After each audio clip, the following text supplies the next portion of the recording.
Welcome back to 3 News First Edition on this Wednesday morning. Well, take a look at the tropics. 3 tropical waves that we are watching here. 2 of them have a high chance of development over the next 5 days.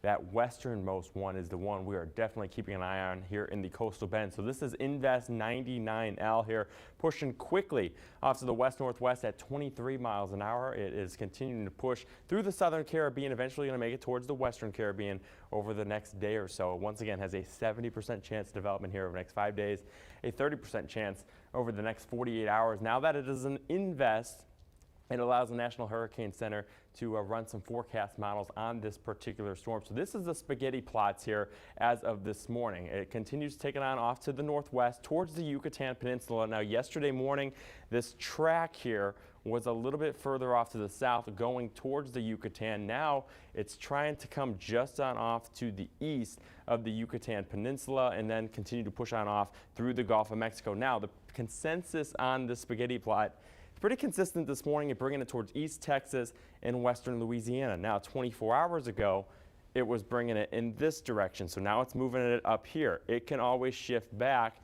and this is where we look at for some possible impacts here in the coastal bend. So don't take this to heart, but this is what the spaghetti plots are showing this morning, going just east of our local area. Now a lot of effects here. It's where this exactly goes is being affected by a lot of different things. The biggest thing is going to be this high pressure system. So this is the low that we're going to watch over the next several days. It pushes on off to the northwest, making it somewhere near the Yucatan as we get towards Friday and Saturday.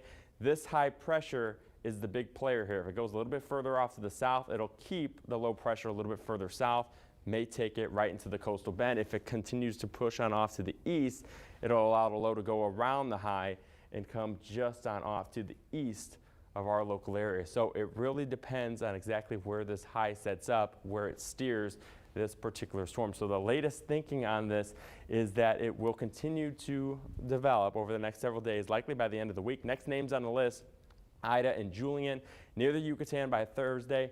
Big question, will it stay over water? Will it impact land? That depends on how strong it will get. High pressure here in the southeast U.S., the position of that is very important, and it may shift. So continue to keep updated on the latest forecast. Meanwhile,